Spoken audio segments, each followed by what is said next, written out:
Amina is 3 years old and scarred for life. Gunmen attacked her village last weekend and fired on anyone they saw. Amina was hit in the stomach. Her mother was shot dead. Hundreds have now fled to makeshift relief camps, and they're all Muslims, targeted because the gunmen said they'd voted for the wrong candidate. In one of the tents, we find Amina's 2 older sisters, and Sajida has a terrifying story.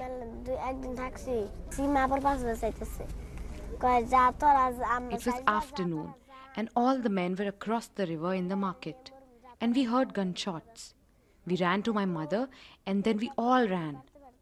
But then she was hit and fell with Amina. My mother told us to run. If I die, she said, I will die with Amina. You run and save your life. We make the journey to her village, crossing the river that many jumped into in a desperate attempt to escape. The bodies of those who didn't make it are still washing up on the banks. This was the village of Khagrabari. More than 400 people lived here before the attack, all of them Muslims. Because the men were away, almost all the dead were women and children. This village has been totally destroyed. Virtually every hut has been razed to the ground. And the people living here were targeted specifically because they are Muslims. But what's striking, though, is that there's been relatively little sympathy for the victims.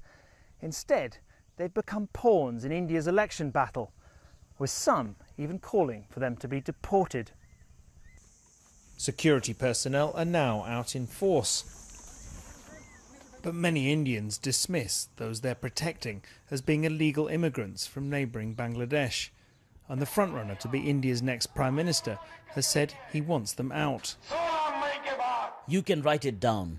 After the election results, these Bangladeshis will have to be prepared with their bags packed. It all makes the Muslim community here increasingly fearful. Our people have been killed for voting for another candidate. But even though we were born here, Narendra Modi calls us Bangladeshis and wants to deport us. What can we do? But instead of moving the country on, many fear these elections are helping to make these old hatreds worse.